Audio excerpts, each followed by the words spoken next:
हमें होटल मैग्राफ रवाना होना था। इस ज़मन में प्रोग्राम तय था। बट और ज़ाहिर को पहले से वहां पहुंचकर पोजीशन संभालनी थी और मुझे बाद में रवाना होना था, जबकि तहजीब मेरा ताक़ुब करती हुई होटल मैग्राफ पहुंचती। वक्त मुकर्रा से कुछ देर कबल ही मैं होटल से निकल आया और एक टैक्सी में बैठकर सीधा होटल मैग्राफ जा पहुंचा। मैग्राफ एक खूबसूरत होटल था और होटल ही की तरह उसका स्विमिंग पूल भी बेहद शानदार था। स्विमिंग पूल पर खासा रश नजर आ रहा था। बेशतर लोग स्विमिंग ड्रेस में थे, जिनमें अक्सर खवातीन थीं। मैंने मुतलाशी अंदाज में निगाह दौड़ाई और हारूत राबील मुझे नजर आ गया। वो एक कुर्सी पर बैठा था और उसके चेहरे पर हवाइयां उड़ रही थीं। दीगर लोगों की तरह वो भी नहाने के लिबास में था, लेकिन उसने शायद पानी को छुआ भी नहीं था। उसके नजदीक एक खाली कुर्सी और भी नजर आ रही थी, जो यकीनन मेरे लिए थी। कुछ देर तक मैं बेमकसद स्विमिंग पूल के गिर्द चकराता रहा।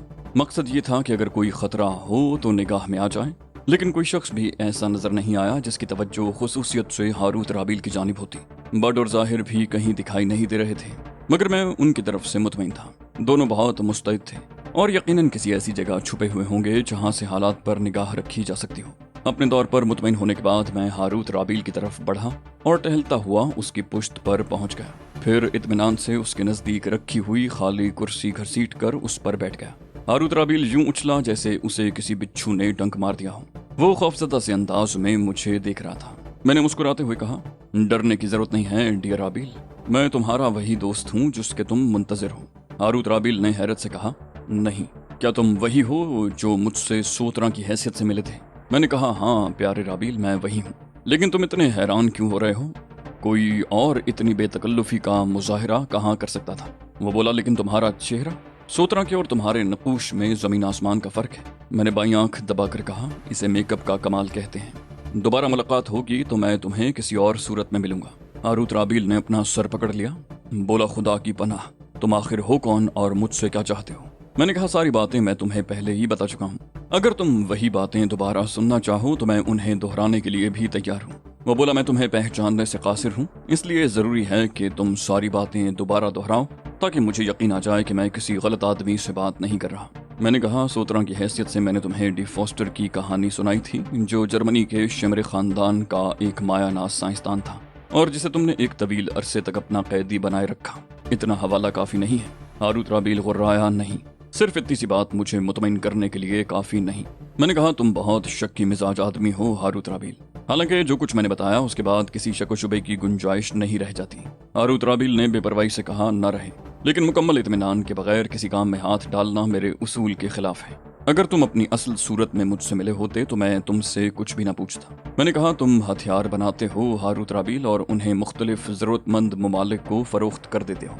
ज्यादा मुनाफा कमाने के लालच में तुमने हल्के जौहरी हथियारों के फॉर्मूले हुकूमत अमेरिका के खुफिया महकमों से चोरी करवाए। डी फॉस्टर उन फॉर्मूलों समेत तुम्हारी कैद से फरार होने में कामयाब हो गया और तुम्हारा मंसूबा धरा रह गया। वो बोला, जब तुम सोतरा की हैसियत से मुझसे मिले थे उस वक्त भी मैं तुमसे यही सवाल करना चाहता था कि तुम कौन हो और इन मामलात से तुम्हारा क्या ताल्लुक है। मैंने कहा, पिछली बार मैंने तुम्हें कुछ और कहानी सुनाई थी हारूत राबील, लेकिन आज मामला मुख्तलिफ है। आज मैं तुम्हें बताऊंगा कि मैं कौन हूँ और इस मामले से मेरा क्या ताल्लुक है। क्या तुम ओशील मिकाइल से वाकिफ हो? हारूत राबील बुरी तरह चौंक पड़ा। बोला, हाँ, वो फ्रांसीसी ताजिर जो गुज़श्ता दिनों पुरअसरार तरीके से कत्ल कर दिया गया। मैंने तल्खी से कहा, हाँ वही, और तुम उसे महज इसलिए जानते हो कि तुम्हारी तरह वो भी यहूदी था। वो बोला, मैंने उसके बारे में पढ़ा था। जब वो कत्ल हुआ मैं पेरिस में मौजूद था, लेकिन तुमने उसका हवाला क्यों दिया? मैंने कहा, उसने डी फॉस्टर और फॉर्मूलों की बाजियाबी के लिए हमारी खिदमात हासिल की थी। हारूत राबील हैरत से मुंह फाड़ कर रह गया। क्या कह रहे हो तुम? उन फॉर्मूलों से बड़े बड़े मुल्कों की दिलचस्पी तो समझ में आती है, लेकिन ओशील मिकाइल का ताल्लुक समझ में नहीं आता। मैंने कहा, मेरे बताए बगैर तुम्हारी समझ में कुछ भी नहीं आएगा राबील। वो दरअसल अमेरिका में तुम्हारी इजारादारी तोड़ना चाहता था। राबील बोला, तुम बड़ी हैरान कुन बातें कर रहे हो। ओशील मिकाइल मेरी इजारादारी कैसे तोड़ सकता था? मैंने कहा, असलहा साजी के कारोबार में मुनाफा बहुत ज्यादा है हारूत राबील, और यहूदी कौम पैसे के लिए कुछ भी कर सकती है। उसका इरादा था कि वो भी अमेरिका में असलहा साजी का कारोबार शुरू करे। चूंकि जहां असलहा साजी का इजाजतनामा सिर्फ तुम्हारे पास था और तुम्हारी मौजूदगी में किसी और को ये इजाजतनामा नहीं मिल सकता था, इसलिए ओशील मिकाइल ने इस मौके से फायदा उठाने का फैसला किया, जो उसे इत्तेफाकन ही मयसर आ गया। उसने हमसे राब्ता कायम किया और एक खती रकम के एवज हमें इस काम पर मामूर कर दिया गया। کہ ہم مسروقہ فارمولے اس کے لیے حاصل کریں۔ اس کا ارادہ تھا کہ وہ فارمولے امریکہ کے حوالے کر کے اسے تمہارے کرتوتوں سے آگاہ کر دے گا تاکہ تمہاری ساکھ ختم ہو جائے، تم سے تمام مراد واپس لے لی جائیں اور خود اسے امریکہ میں اسلحہ سازی کی اجازت مل جائے۔ ہاروت رابیل نے کہا، اوہ، اس نے بڑی بھیانک چال چلی تھی، لیکن وہ ناکام کیوں ہو گیا؟ کیا تم نے فارمولے اس کے حوالے نہیں کیے؟ میں نے کہا، ہم نے فارمولے اور ڈی فوسٹر اس کی خدمت میں پیش کر دیے تھے، لیکن اس کی نیت میں فتور پیدا ہو گیا۔ بجائے اس کے کہ وہ بقیہ رقم ہمارے حوالے کرتا، اس نے ہمیں ہلاک کرنے کی کوشش کی۔ ہر یہودی کی ذہنیت یہی ہوتی ہے۔ نتیجہ یہ ہوا کہ وہ ہمارے ہی ہاتھوں مارا گیا۔ ہاروت رابیل نے کہا، یعنی تم نے اسے محض رقم کے حصول کے لیے قتل کر دیا؟ میں نے کہا، نہیں، صرف رقم کے لیے نہیں، بلکہ اس نے بدعہدی کی تھی۔ نہ صرف بدعہدی کی تھی بلکہ ہماری جانیں لینے کی کوشش بھی کی تھی۔ ہم نے اسے ہلاک کر کے کوئی غلط قدم نہیں اٹھایا۔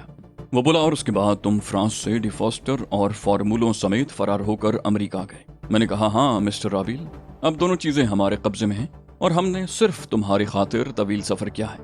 ہاروت رابیل نے طنزیہ لہجے میں کہا، تم یہ کہنا چاہتے ہو کہ تم نے مجھ سے ہمدردی کی ہے؟ میں نے کہا، نہیں، ہمیں تو وہ رقم چاہیے جو اوشیل میکائل سے وصول نہیں کر سکے۔ اگر تم نے ہمیں وہ رقم ادا کر دی تو ٹھیک ہے، ورنہ فارمولے دیگر ثبوتوں سمیت امریکہ کی حکومت کے حوالے کرنا ہماری مجبوری ہوگی۔ ہمیں یقین ہے کہ حکومت امریکہ نہ صرف ہمیں مطلوبہ رقم ادا کرے گی بلکہ ہماری ممنون بھی ہوگی۔ ہاروت رابیل نے خاصی سرد مہری سے کہا، تو پھر تم نے حکومت سے ہی رابطہ کیوں نہ قائم کر لیا؟ میں نے کہا، ایک مجرم کی ہمدردی ہمیشہ دوسرے مجرم کے ساتھ ہوتی ہے رابیل، لیکن کسی خوش فہمی میں مبتلا ہونے کی ضرورت نہیں ہے۔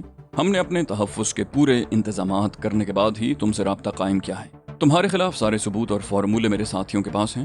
وہ لوگ امریکی محکمہ خفیہ سے اتنے قریب ہیں کہ ضرورت پڑنے پر فوراً اس محکمے سے رابطہ قائم کر کے فارمولے اور تمام ثبوت اس کے حوالے کر دیں گے۔ تم خود اندازہ کر سکتے ہو کہ اگر ایسا ہو گیا تو اس کے نتائج کیا نکل سکتے ہیں۔ ہاروت رابیل نے آنکھیں پھاڑ کر مجھے دیکھا، تو تم مجھے بلیک میل کرو گے؟ اور پھر دفتن دونوں ہاتھ اپنی آنکھوں پر رکھ کر یوں جھک گیا جیسے آنکھوں میں اچانک ہی شدید قسم کی تکلیف اٹھی ہو۔ قبل اس کے کہ میں کچھ سمجھ سکتا، سوئمنگ پول سے کچھ فاصلے پر 2 فائروں کی آوازیں سنائی دیں اور میں اچھل پڑا۔ جس جگہ سے فائر کی آواز سنائی دی تھی وہاں سے اب چیخیں بلند ہونے لگی تھیں۔ مجھے نہیں معلوم تھا کہ کیا واقعہ رونما ہوا ہے۔ لوگوں میں افراتفری مچ گئی، نسوانی چیخیں بھی سنائی دینے لگیں۔ بہت سے لوگ دریافت حال کے لیے دوڑ دوڑ کر سوئمنگ پول کے اسی حصے کی طرف جا رہے تھے۔ میں اپنی جگہ جمع بیٹھا رہا جبکہ ہاروت رابیل کی تکلیف غائب ہو گئی تھی۔ اس پر اضطراری کیفیت طاری تھی اور وہ اچک اچک کر اس سمت دیکھنے کی کوشش کر رہا تھا جہاں فائرنگ ہوئی تھی، مگر لوگوں کے جمع ہونے کی وجہ سے کچھ نظر آنا ممکن نہیں تھا۔ میری سمجھ میں بھی کچھ نہیں آیا۔ ہاروت رابیل کا اضطراب لمحہ بلمحہ بڑھتا جا رہا تھا۔ کچھ دیر یوں ہی گزر گئی، میں اور ہاروت رابیل دونوں ہی خاموش تھے۔ پھر ایک شخص ٹہلتا ہوا ہمارے قریب پہنچا اور میری کرسی کے عقب میں آ کھڑا ہوا۔ اس شخص نے آہستہ سے کہا، مسٹر رابیل نے 2 آدمیوں کو آپ کے قتل پر مامور کیا تھا چیف۔ وہ شخص ظاہر کے علاوہ اور کوئی نہیں ہو سکتا تھا، اس نے کہا، لیکن اس سے پہلے کہ وہ آپ کا نشانہ لے کر آپ کو ہلاک کر سکتے، ہم نے ان دونوں کا ہی خاتمہ کر دیا۔ ہاروت رابیل نے خوف اور غصے کے ملے جلے عالم میں ظاہر کو گھور کر دیکھا۔ میرے ہونٹوں پر ایک زہریلی مسکراہٹ ابھر آئی تھی، لیکن میں نے ہاروت رابیل سے کچھ کہنے کی بجائے ظاہر کو مخاطب کیا۔ میں نے کہا، تم جاؤ اور مستعد رہو۔ ظاہر چلا گیا۔ سوئمنگ پول پر ابھی تک افراتفری مچی ہوئی تھی، لوگ خون خون چلا رہے تھے۔ میں نے اسے گھورتے ہوئے کہا، مجھے تم سے یہی امید تھی رابیل، اگر تم مجھ سے واقف ہوتے تو کبھی ایسی حماقت نہ کرتے۔ ہاروت رابیل نے نروس انداز میں کہا، تم نے بتایا ہی نہیں کہ تم کون ہو۔ میں نے کہا، میں یہودیوں کی نفسیات پر اتھارٹی ہوں رابیل، مجھے معلوم ہے کہ تم لوگ کتنی کمینی فطرت کے مالک ہوتے ہو۔ کیا اتنا بتا دینا کافی نہیں ہے؟ ہاروت رابیل بے بسی سے مجھے دیکھتا رہا، منہ سے کچھ نہ بولا۔ میں نے کہا، مکاری، عیاری اور بدعہدی تمہاری فطرت میں شامل ہے۔ پیسے کی خاطر تم لوگ کچھ بھی کر سکتے ہو۔ ابھی تم نے جو حرکت کی اس کی مجھے توقع تھی۔ تم نے مجھے یہاں گفتگو کرنے کے لیے بلایا تھا اور مجھ پر قاتلانہ حملہ کرنے کے لیے اپنے آدمی بھی چھپا رکھے تھے۔ اگر میں نے احتیاطی تدابیر نہ اختیار کر رکھی ہوتی یا میرے آدمیوں نے ذرا سی بھی غفلت کا مظاہرہ کیا ہوتا تو اس وقت تم اپنی فتح کا جشن منا رہے ہوتے۔ یہ اور بات ہے کہ تمہارا جشن مکمل ہونے سے قبل ہی تمہارے سارے کرتوت حکومت کے علم میں آ چکے ہوتے۔ تمہیں اپنے کیے پر پچھتاوے کے سوا کچھ حاصل نہ ہوتا رابیل، اور پچھتاوا بھی ایسا کہ جس سے چھٹکارے کی کوئی صورت تمہارے پاس نہ ہوتی۔ ہاروت رابیل کے چہرے پر مردنی چھا گئی۔ اس نے بے جان سی آواز میں کہا، مجھے اعتراف ہے کہ مجھ سے غلطی ہوئی ہے اور میں اس پر بے حد شرمندہ بھی ہوں۔ میرے ہونٹوں پر ایک صفاقانہ مسکراہٹ ابھر آئی۔ मैंने कहा, गालिबन ये पहला मौका होगा कि तुमने किसी से माफ़ी मांगी होगी। हारूत राबिल के चेहरे की रंगत मुतगय्यर हो गई। उसे मुझ पर शदीद गुस्सा आया था। वो मुझे कोई सख्त जवाब देने ही वाला था कि उसे अपनी नाजुक पोजीशन का एहसास हो गया और उसने बड़ी तेजी से खुद को संभाल लिया। उसने धीमी आवाज में कहा, अगर आदमी से कोई गलती हो जाए तो एतराफ़ कर लेने में कोई हर्ज नहीं होता। मैंने कहा, तुमने गलती नहीं की हारूत राबिल, बदतरीन हिमाकत का मुजाहरा किया है और ऐसा पहली बार नहीं हुआ। इससे पहले तुम उन 3 बेगुनाहों के खून से हाथ रंग चुके हो जिनका इस मामले से कोई ताल्लुक ही नहीं था, और अब तुमने मुझ पर भी हमला कराने की नाकाम कोशिश की। मैं तो तुम्हें बहुत अक्लमंद आदमी समझता था हारूत राबिल। तुमने आखिर क्या सोचकर इस किस्म की हरकतें की?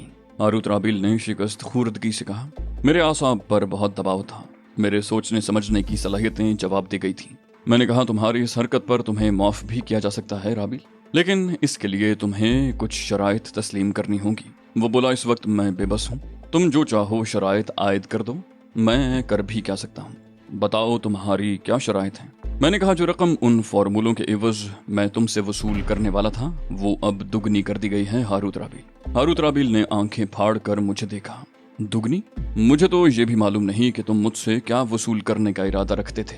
मैंने यारी से कहा, मालूम हो जाएगा हारूत राबिल, जो रकम तुमसे तलब की जाएगी उसकी अदायगी के लिए तुम्हें 2 रोज की मोहलत दी जाएगी।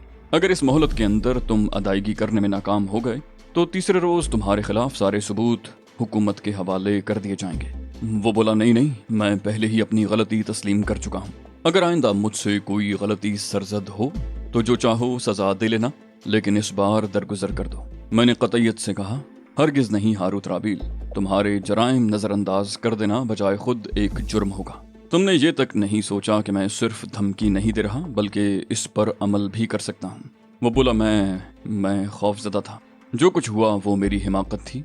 खैर तुम ये बताओ कि वो फॉर्मूले। मैंने कहा, मैं अब भी तुम्हारे हवाले करने को तैयार हूँ राबिल, लेकिन अब तुमसे दुगनी रकम वसूल करूंगा। हारूत राबिल ने अपने खुश्क होंठों पर जबान फेर कर पूछा, कितनी रकम? मैंने कहा, तुमसे $10 करोड़ वसूल करने का इरादा था, तुमने अपनी हिमाकत से इस रकम को दुगना कर दिया है। हारूत राबिल की आवाज हलक में फंसने लगी। $20 करोड़? तुम्हें अंदाजा है कि तुम कितनी बड़ी रकम का मुतालबा कर रहे हो? मैंने कहा, हमने अनगिनत खतरात मोल लेकर ये फॉर्मूले हासिल किए हैं हारूत राबिल, और हमें इनकी कदर कीमत का खूब अंदाजा है। तुम तो सिर्फ ये बताओ कि रकम अदा करोगे या नहीं। वो बोला, नहीं, तुमने मेरी बिसात से बहुत बढ़कर मुतालबा किया है, मैं इतनी रकम अदा नहीं कर सकता। मैंने उसे घूर कर देखा, कहा, गोया तुम फॉर्मूलों का सौदा करने के मूड में नहीं हो। क्या ये तुम्हारा हतमी जवाब है? राबिल गिड़गिड़ाया, बोला, रकम बहुत ज्यादा है, इस पर नजरे सानी कर लो तो मैं फॉर्मूले खरीदने को तैयार हूँ। मैंने कहा, तुम बकवास कर रहे हो राबिल, अगर तुम्हें फॉर्मूले खरीदने से इतनी ही दिलचस्पी होती तो मुझ पर कातिलाना हमले न कराते। नहीं, मैं बेकार वक्त बर्बाद कर रहा हूँ, मुझे अब कुछ और ही करना पड़ेगा। हारूत राबिल ने मेरा हाथ पकड़ लिया। ठहरो, मैं अपनी गलती का एतराफ कर चुका हूँ, मुझ पर कुछ तो रहम करो। मैंने कहा, क्या इतना रहम कम नहीं है कि मैं अब भी फॉर्मूले तुम्हें फरोख्त करने पर आमादा हूँ? वो बोला, मुझ पर तरस खाओ, मैं तबाह हो जाऊंगा, मर जाऊंगा, ये बहुत बड़ी रकम है। मैंने कुर्सी से खड़े होते हुए कहा, तो तुम मर जाओ राबिल, तुम्हारी मौत के बाद हम ये फॉर्मूले रूसी हुकूमत के हवाले कर देंगे, कुछ न कुछ मुआवजा तो मिल ही जाएगा। हारूत राबिल ने अपने हाथ मसलते हुए कहा, बैठ जाओ प्लीज, मैं वादा करता हूँ अब कोई साजिश नहीं करूंगा, तुमने मुझे बदतरीन शिकस्त दी है। मैंने कहा, साजिश करके देखना राबिल, तुम मुझे हर तरह तैयार पाओगे, लेकिन रकम में कमी का ख्याल दिल से निकाल ही दो।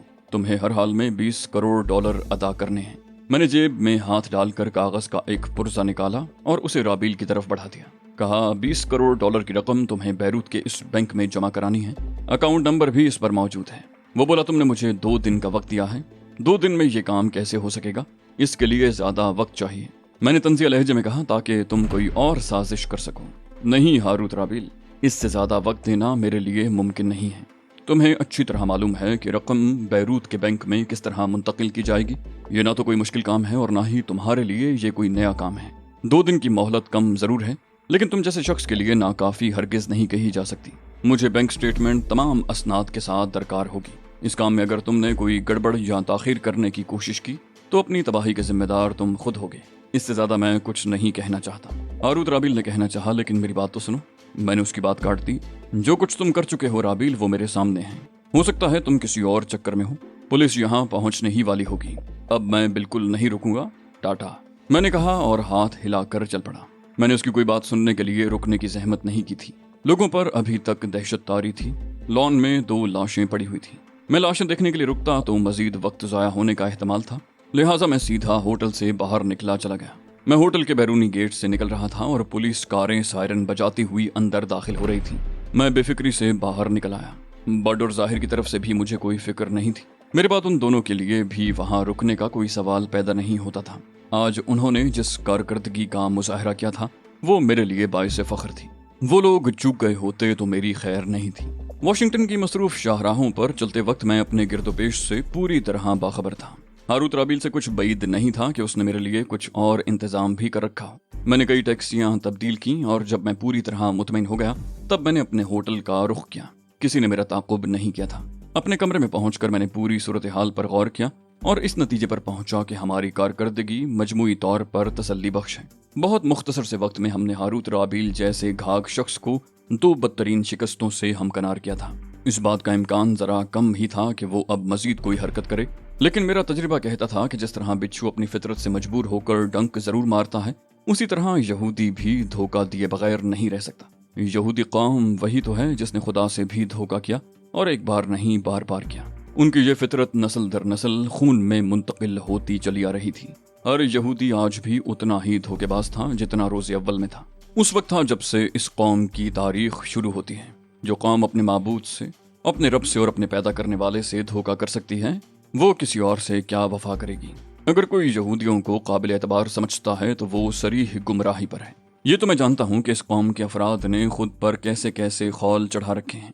वो लोग जो जाहिर में होते हैं, जिनकी नजरें बहुत कोताह होती हैं, जो खुद को सबसे ज्यादा अक्लमंद समझते हैं, मजहब की भी उनकी निगाह में कोई हकीकत नहीं होती, वही इस कौम के जाहिरी रख रखाव से धोखा खा जाते हैं और जब उन पर जर पड़ती है तो संभलने का वक्त गुजर चुका होता है। ये वो लोग हैं जो पहले अपना एतमाद कायम करते हैं, उसके बाद मौका देख कर ताक कर ऐसा वार करते हैं कि आदमी को संभलने का मौका तक नहीं मिलता। साजिशें करने में यहूदी सबसे आगे हैं, अंग्रेज से भी ज्यादा आगे, जिसने ताजरों के रूप धार कर बर्रे सगीर पर कब्जा कर लिया और सादा लौ हिंदुस्तानियों को 150 साल तक अपना गुलाम बनाए रखा।